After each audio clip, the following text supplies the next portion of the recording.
Bienvenue chers téléspectateurs à cette édition dont voici d'abord les principaux titres. L'Organisation mondiale de la santé OMS en sigle a apprécié l'intervention burundaise dans la lutte contre le Mpox, d'où sur les 400 cas testés positifs, aucun décès n'a été déclaré. Propos d'Abdou Salam Gay, directeur régional des urgences au sein de l'OMS. Après l'audience avec le Premier ministre ce lundi, 12 joueurs de badminton, dont 6 garçons et 6 filles âgés de 16 ans à 25 ans qui ont été premiers dans le championnat national, vont bénéficier de l'encadrement spécial dans le but de bien représenter le pays dans les compétitions internationales. Voilà le sommaire. Tout de suite, les détails.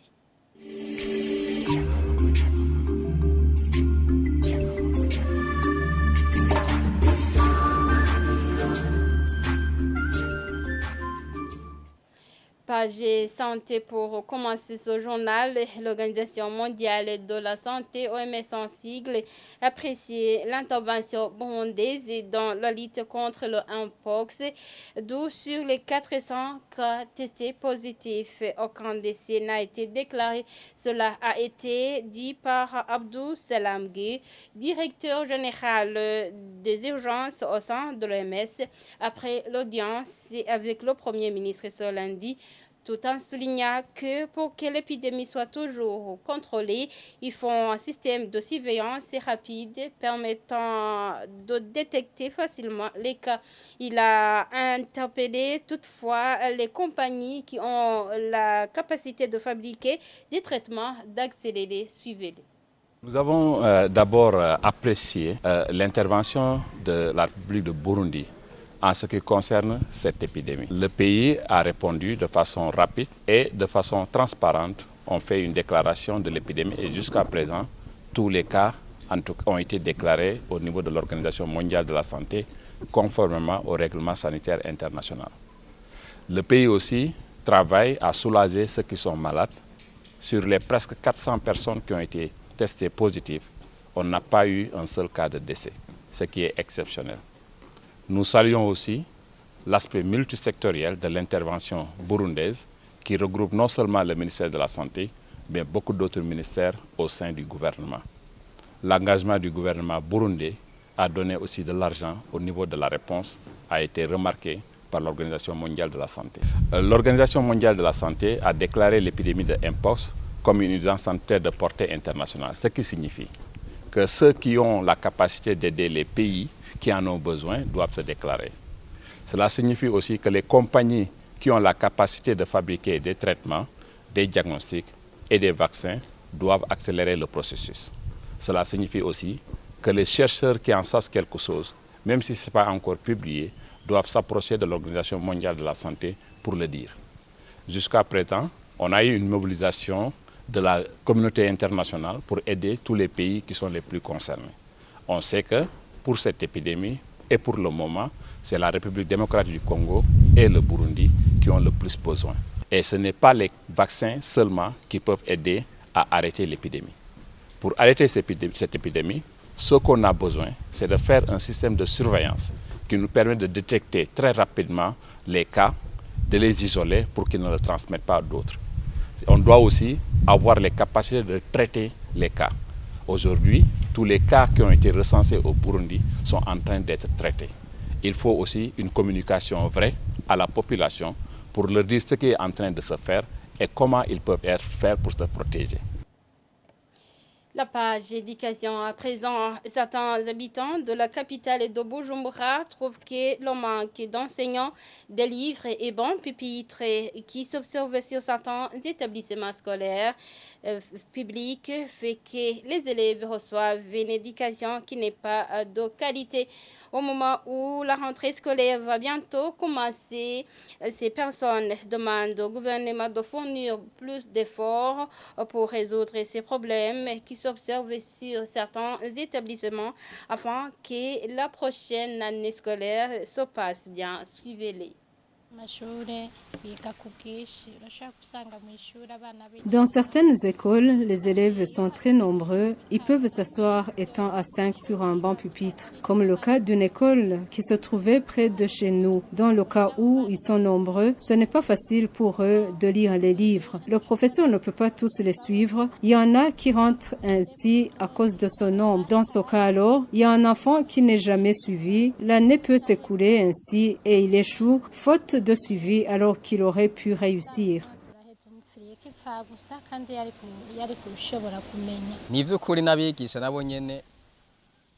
C'est vrai, il y a certains endroits où il s'observe un manque de personnel enseignant. Pour le cas d'espèce, les professeurs sont appelés à effectuer la double vacation à cause du nombre élevé des élèves. Par conséquent, les professeurs enseignent très mal à cause de la fatigue.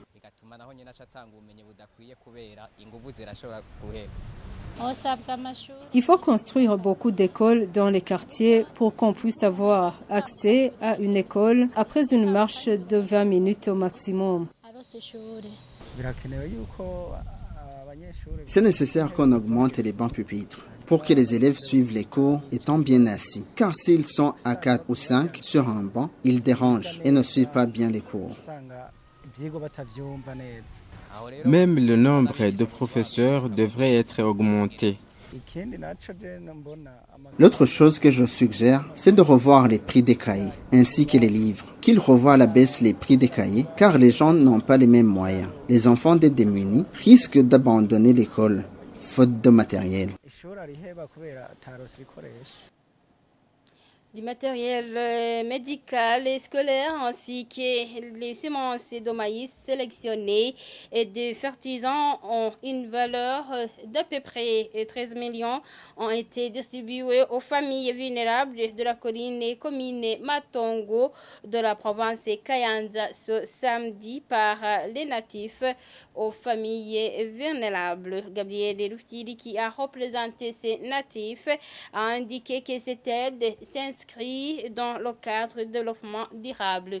Vianney Dikoumana, chef du cabinet au bureau de la province Kayanza, demande aux administratifs et agronomes de suivre de près l'utilisation de cette aide. Jean-Marie Vianney Gedakoumana pour le reportage.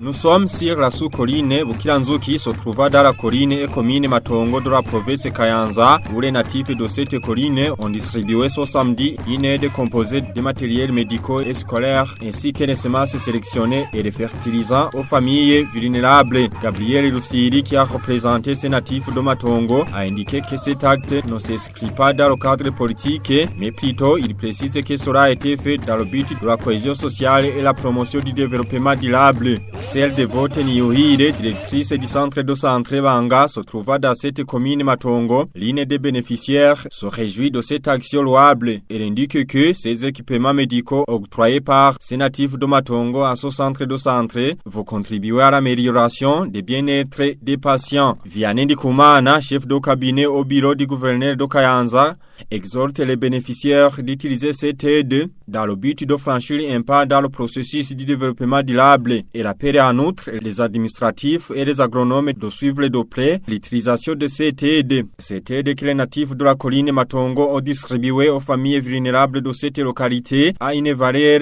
équivalent à peu près 13 millions de francs. Merci à Jean-Marie Vianney Ngenda Kouman. Savoir les causes de ne pas déposer des comptes à temps par les services publics qui peut passer à plus de 10 ans. Savoir le forcer et la manière dont la Cour des comptes exerce ses activités de la clarification des certifications des comptes sont quelques inquiétudes des députés adressés au président de la Cour des comptes ce lundi lors de la présentation du rapport de réalisation pour l'année 2023.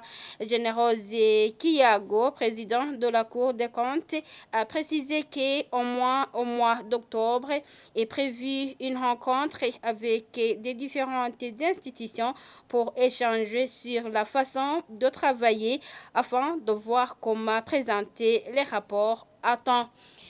Et page sport pour clôturer ce journal, 12 joueurs de badminton, dont 6 garçons et 6 filles, âgés de 12 ans à 25 ans, qui ont été premiers dans les championnats nationaux, vont bénéficier de l'encadrement spécial dans le but de bien représenter le pays dans les compétitions internationales.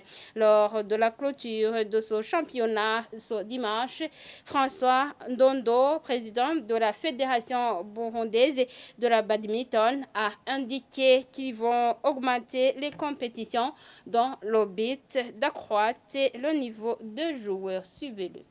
On va devoir sélectionner des joueurs qui vont être encadrés dans le cadre de l'accompagnement des talents prometteurs. Et ces joueurs auront un âge qui est compris entre 16 et 25 ans. Ils vont devoir être suivis avec des entraîneurs locaux, mais également suivis par des entraîneurs internationaux à travers des camps d'entraînement. Et d'ailleurs, nous envisageons organiser le premier camp au début du mois de novembre et avec un entraîneur néerlandais qui sera ici pour à la fois renforcer nos joueurs, mais également renforcer les capacités de nos entraîneurs.